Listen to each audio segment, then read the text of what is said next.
working with survivors who do want to tell their story and not saying, no, don't go anywhere near those people, but instead making sure that reporters who are reporting on this understand the trauma that the victims have gone through, that the victims understand what the reporters need to do. So striking that balance is critically important, and I think that that's something that we're going to hear a little bit about today, is how do you report on this both objectively or with a point of view, but also, regardless of what the hook is, how do you do it in a way that doesn't add to the exploitation? The medical community always says, what is it, first, do no harm. I want to do harm. I want to harm the people who would harm others. When someone has decided that they are going to deny the freedom of another person, they should lose theirs. And so this is an issue of prosecution. This is an issue of law enforcement. But unlike so many other parts of the human rights dialogue, this is an issue where law enforcement has to be harnessed for the human rights goal. Article 4 of the Universal Declaration of Human Rights does not execute itself. The Emancipation Proclamation, I guess unless up and hit somebody with it, the Emancipation Proclamation does not execute itself. Nor does the Palermo Protocol. As important as it has been, the Palermo Protocol changed my career as far as a prosecutor, and it enabled me and others to go out and make a difference.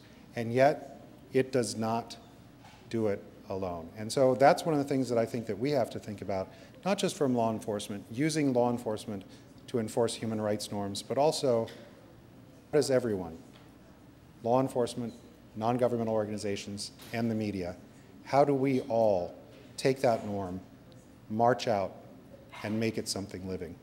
So I appreciate your time today. We've got just a fantastic panel, let's think about what we came here to do today. We're in a place that's actually letting us talk about how we're going to end slavery. How cool is that?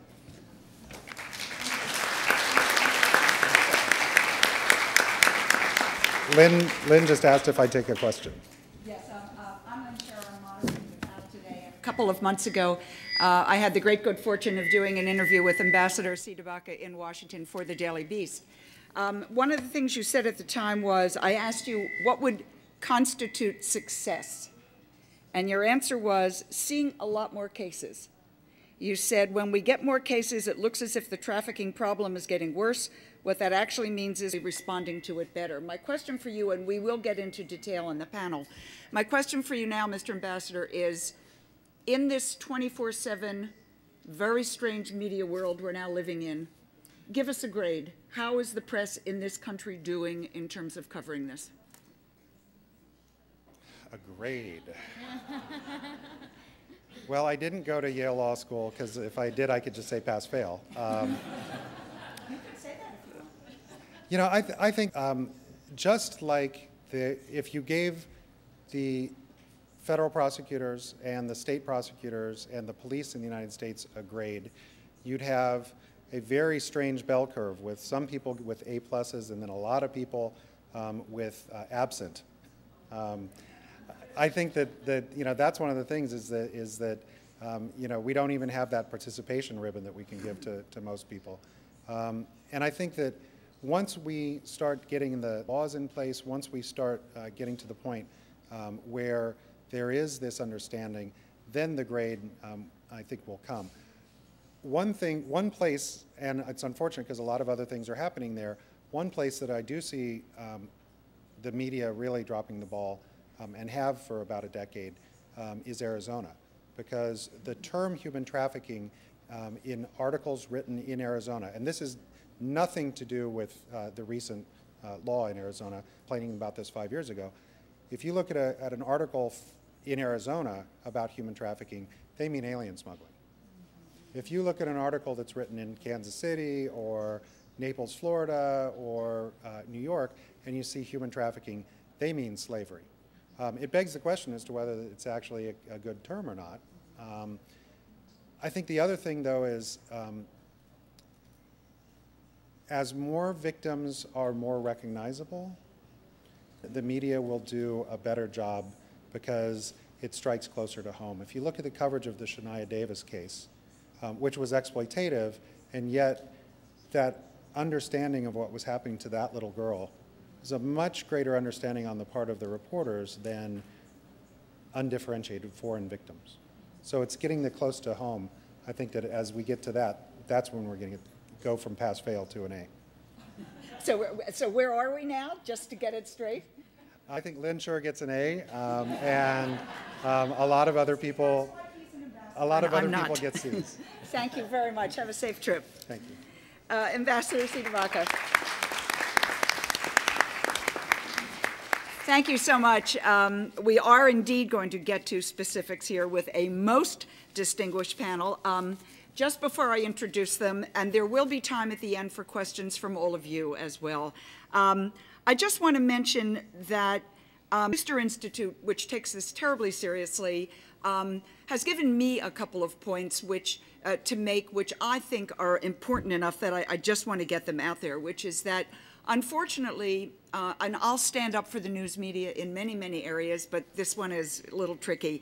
Members of the news media do not always report thoroughly and accurately on the realities, laws, practices, and perceptions of human trafficking and modern-day slavery. The coverage, as you all know, can be sensationalized, it can be downplayed, it can be biased, taken out of context, or ignored. Words, as the ambassador mentioned, are terribly important. Trafficking, slavery. Victims of slavery may be called workers, hookers, or worse. Enslaved people may be said to have been found in slave-like conditions, and it goes on and on. So we have lots and lots to discuss here. I'm going to get back to a lot of these points, but let's hear from our very, very wonderful panel. Let me introduce them first and start off with some questions. To my right, the UN Undersecretary General Antonio Maria Costa from Italy, the Executive Director of UNODC, the Office on Drugs and Crimes, and this is, of course, the big player in the game. And may I just say, before I get to the questions, happy birthday, Mr. Secretary. I do know my secret. I know many things about you, but I only tell that much. Let me introduce the rest of the panel, and then I want to come back with you for a question. Noy Thrupko, Cal, down at the end.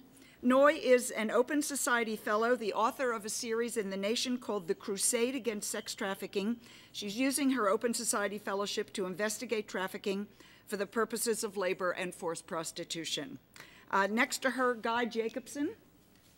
Guy is a filmmaker and a global activist who was recently honored with the U.S. State Department's prestigious Global Hero Award for his efforts fighting child sex trafficking.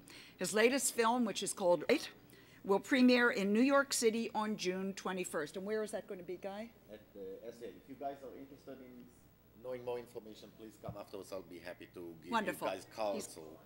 I'm sorry? I'm sorry. It's going to the film premieres. Can you hear me now? Thank you. That sounds like a ghost. The film premieres here in New York on June 21st. Been working on it for 5 years, filming actually inside operating brothels with espionage equipment and with contracts on our lives. It's a very, I think, fascinating film to see what really is happening. And let me know if you want to come, and I'll be able to invite you. Information coming later. Okay.